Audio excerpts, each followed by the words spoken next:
Bienvenue dans cette vidéo où vous allez voir qu'on va faire ça va être une vidéo un peu spécifique. Pourquoi? Parce qu'on va pas améliorer notre jeu, on va essayer de comprendre un petit peu l'affichage de Construct afin de faire des formules un peu plus compliquées et notamment pour la pluie. Alors, avant de vous montrer le projet que je voulais vous montrer, je vais vous expliquer quelque chose. Il existe un site, une plateforme qui s'appelle GitHub. GitHub, ça sert à mettre des projets, notamment des projets de jeux vidéo, de programmes, de sites internet, pour que plusieurs puissent travailler dessus ou même télécharger ce projet. Donc, dans le lien de la description de cette vidéo, vous avez un lien sur GitHub que je vais vous montrer. Hop, qui est celui-ci. Donc, https github.com code assembly dev construct 2 git. Vous tapez et vous tombez dessus sur cette page-là. Du coup, vous avez affichage texte.capx. Donc là, vous cliquez dessus. Vous pouvez le télécharger et ça va télécharger directement le projet. Le projet est assez petit. Après, vous avez juste à cliquer dessus et comme vous avez Construct, il n'y a pas de souci, vous allez pouvoir l'ouvrir. Alors, qu'est-ce que fait ce projet? Il est très simple. J'ai un personnage, un sprite, où je lui ai mis le behaviors 8 directions et scroll to. Histoire qu'ils suivent. Pourquoi? Parce que j'ai fait un layout de 2000 pixels et ma fenêtre fait 1000 pixels. Ok? Ensuite, j'ai mis plusieurs zones d'affichage avec la position X, position Y, scroll X, scroll Y, le delta time, donc le DT dans Construct, les FPS, le viewport, tout ça je vais vous l'expliquer. À part le delta time et le FPS, ça c'est pour un autre tuto, donc du coup on va pas en parler là.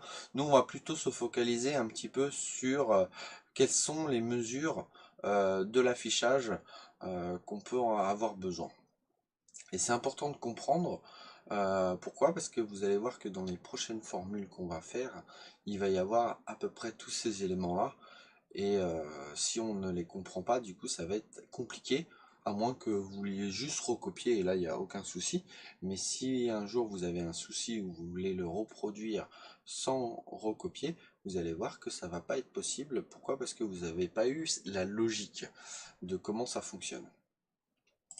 Donc ça c'est pour la partie graphique. La partie code, très simplement, donc ça je vais pouvoir l'enlever. Hop. Très simplement, au début, je mets le sprite position scroll X et scroll Y. Vous allez voir ce que ça va donner. Et tout le temps, j'affiche des choses dans mes zones de texte qui sont là, mes différentes zones de texte. Si je prends la première, par exemple, position X, ce que je mets, c'est donc ça, c'est le texte qui va s'afficher. Le à partir du et commercial, tout ça, ça va être le nombre. Donc là, je fais int.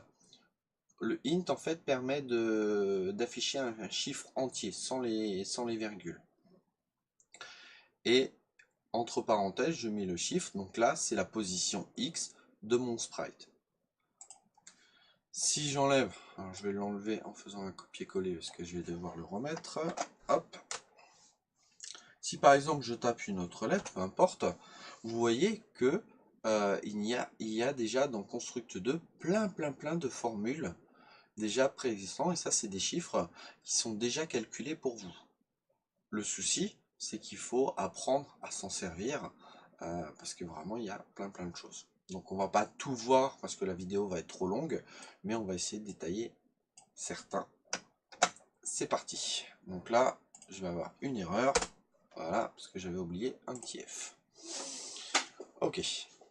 Donc qu'est-ce qui se passe? On a la position X et la position Y, ça c'est les coordonnées en fait du centre, puisque le point d'intersection, le point de gravité de mon objet est au milieu. Ça vous voyez, si je reprends le projet, hop, on fait, je double-clique, le point, vous voyez, qui se trouve au milieu, le point d'origine.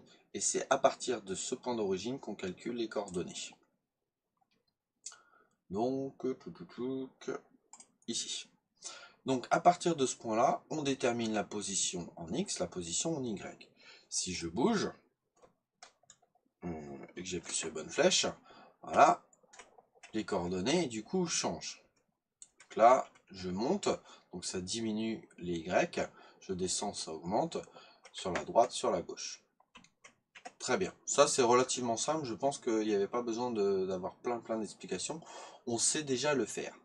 Maintenant, là où on sait moins comment ça marche, c'est le scroll X, scroll Y, viewport, et puis ça c'est relativement simple aussi. Alors, pour le scroll, on va penser qu'il y a une diagonale fictive, ici, et ça correspond à notre caméra. La caméra, elle est là, on trace une diagonale, et au niveau de la diagonale, il va y avoir un point. Ce point-là va correspondre aux coordonnées que vous voyez là. Donc si je trace les diagonales, elle va se retrouver au milieu. Donc là, puisque ça fait 1000, ok, ma fenêtre fait 1000, le point au milieu fait bien 500, et au milieu ici, puisqu'il fait 750, ça fait bien 375.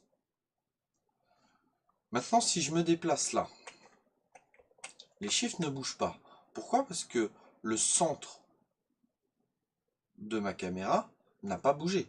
C'est juste à l'intérieur, vous voyez que les points ici ne bougent pas. Par contre, dès que je vais aller un peu plus loin, là j'ai bougé parce qu'on voit les points bouger. Donc ça veut dire que les coordonnées du centre de la fenêtre ont bougé et ça bouge. Le scroll X et pas le scroll Y. Le scroll Y ne bougera jamais. Pourquoi? Parce que ça fait la hauteur toujours de 750. Donc lui, ça ne bougera jamais.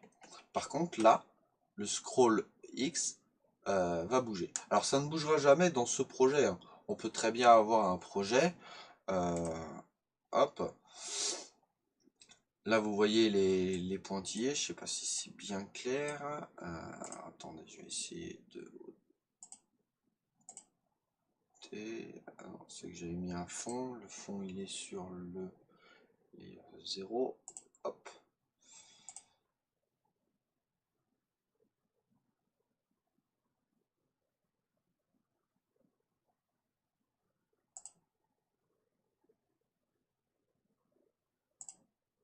Si j'enlève ça, le fond il est où? Layer 0. Alors j'enlève ça, c'est marrant, peu importe, ça n'a pas d'importance. Alors ça c'était aussi des tests. Hop. Donc là vous voyez des pointillés. Ces pointillés correspondent à la taille de notre fenêtre. Si je reviens dans mon projet, Window Size, je peux très bien déterminer que là ça fasse que 400. Et là vous voyez que les pointillés du coup se mettent ici, et si je relance, donc j'ai un écran qui est un peu bizarre, mais là par exemple vous avez vu comme c'est 400, la moitié c'est bien 200, on trace toujours la diagonale, mais là je peux changer et on peut modifier le scroll Y puisqu'on ça permet de descendre. Donc voilà, donc ça dépend vraiment de vos projets. Donc moi je vais remettre comme c'était. On va remettre ça, ok. Donc ça c'est bon. Donc là pour le scroll X, vous voyez, il bouge, mais logiquement, hop, il va s'arrêter à 1500. Ça ne veut pas dire que mon niveau fait 1500, ça veut dire que ce point-là, là, au milieu, il s'arrête coordonnées 1500. Et du coup, il y a encore 500 pixels jusqu'au bord, puisque mon niveau, layout width, la largeur de mon niveau, fait bien 2000. Donc entre là et ici, il y a 500 pixels. D'accord? Je vais vous montrer aussi quelque chose. On peut très bien, là vous voyez, quand je fais ça, ma caméra ne bouge pas. Pourquoi? Parce que je vais dans ce sens-là et elle détermine que elle ne dépasse pas le bord du début de mon niveau. On peut très bien changer ce paramètre-là. Alors, je reviens dans mon projet. Voilà, il suffit d'aller dans Layout et Unbounded. Je suis désolé pour la prononciation si ça se dit pas comme ça. Scrolling. Là, il est à No. Si vous le mettez à Yes, vous relancez, vous allez voir.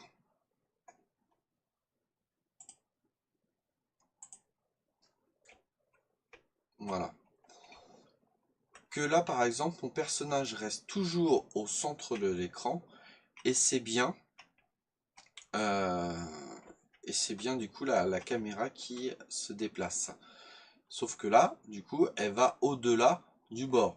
Donc ça peut être un effet. Hein. Si ça, par exemple, tout ça c'est la terre et que là vous mettez un bleu comme ça, un peu plus fin, vous pouvez très bien déterminer. Bon là, mon personnage peut passer dans l'eau, mais il suffit juste de lui rajouter un petit behaviors.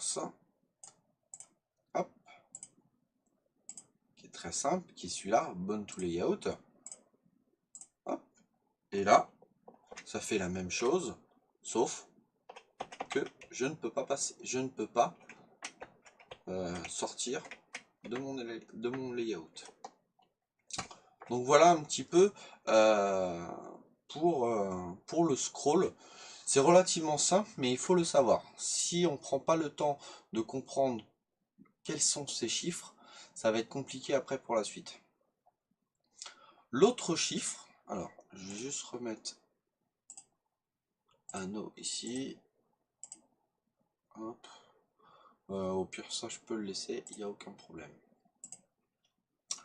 Voilà, donc là c'est bon, c'est comme avant. Alors, le viewport, qu'est-ce que c'est?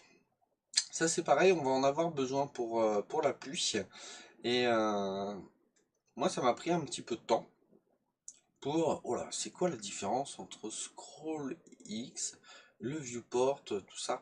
Franchement, tout se mélangeait, c'est pour ça que j'ai pris le temps de faire un projet comme ça, pour voir un petit peu comment varient les chiffres, pour vraiment comprendre à quoi ça correspond. Alors, vous avez différents viewports. Là, j'ai mis le...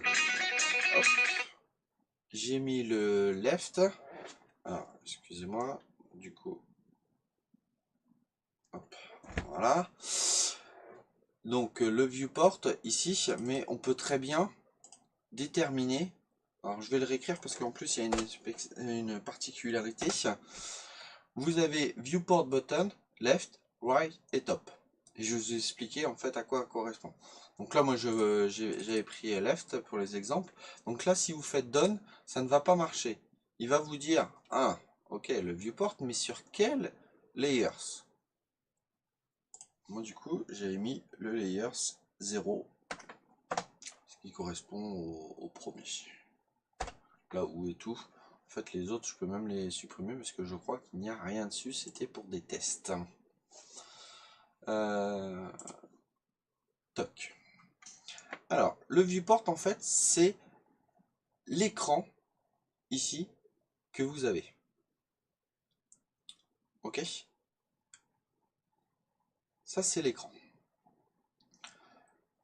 Viewport left, donc gauche, ça correspond à cette bande-là. Ici, sur notre projet, je reprends, on commence à 0.0. Donc la caméra, elle se positionne ici, jusqu'au pointillé. Donc là, je vais réduire un petit peu. Hop, ici, c'est le point 0, 0. Ici, c'est le point 1000 et 0 du coup en Y. Mais on va parler que des X.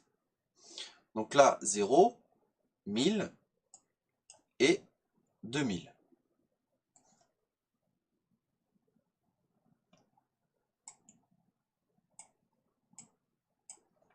Ok.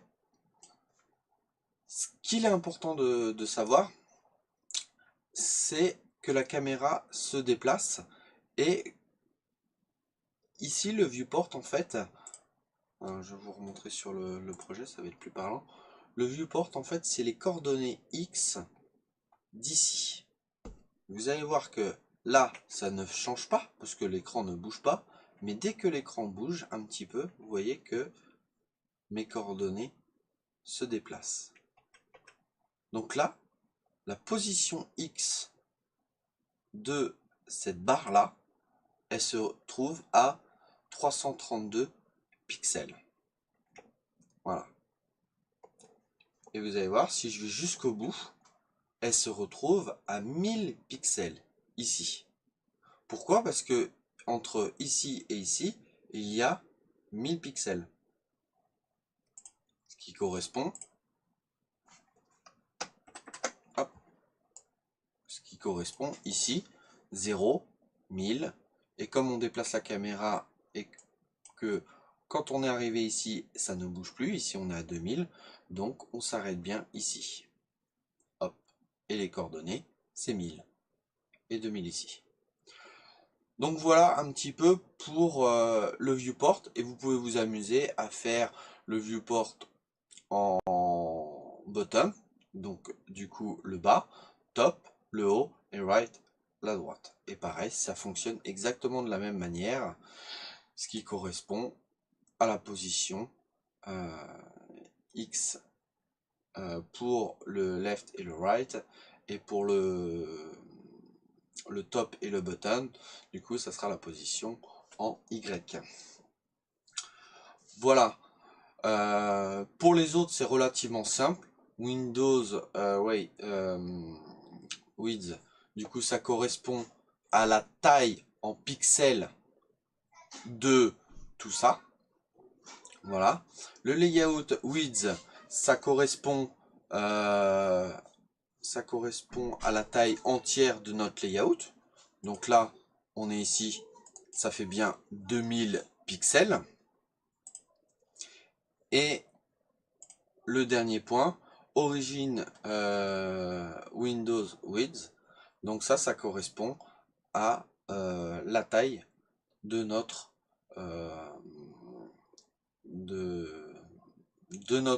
fenêtre, mais notre fenêtre de jeu. Pas notre fenêtre d'écran, notre fenêtre de jeu.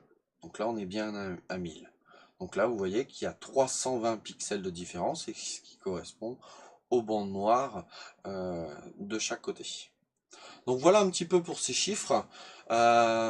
J'espère que ça va vous éclairer. Bon, en tout cas, vous allez voir que pour la pluie, du coup, ça va être important de comprendre ça. N'hésitez pas à revoir la vidéo si il y a des choses qui vous paraissent pas très claires. Et sur des chiffres comme ça, il y en a plein. N'hésitez pas à faire ce genre de projet. Moi j'en ferai d'autres, sûrement des projets de ce style, qui va permettre en fait d'expliquer et de mieux comprendre à quoi correspondent tous ces chiffres. Parce que c'est vrai qu'on peut être perdu à certains moments, surtout si j'écris des formules. Si je reprends un projet, je vais vous montrer le projet du coup de la pluie du chasse fantôme. Il est là. Voilà. On peut se retrouver à avoir des scroll X, des scroll Y, des viewport left, des viewport top. Voilà. Il y a plein de choses comme ça. Si on ne comprend pas à quoi correspondent ces chiffres, vous allez être perdu, et du coup ça va pas être agréable pour vous. Vous allez recopier sans forcément comprendre comment ça fonctionne. Donc voilà un petit peu pour ce projet-là. N'hésitez pas à le télécharger sur GitHub si vous voulez comprendre, ou si vous voulez changer, modifier les choses. Il n'y a aucun souci. Je mettrai aussi d'autres projets de jeux sur GitHub. Je vous dis à bientôt sur une prochaine vidéo. Allez, entraînez-vous. Ciao, ciao.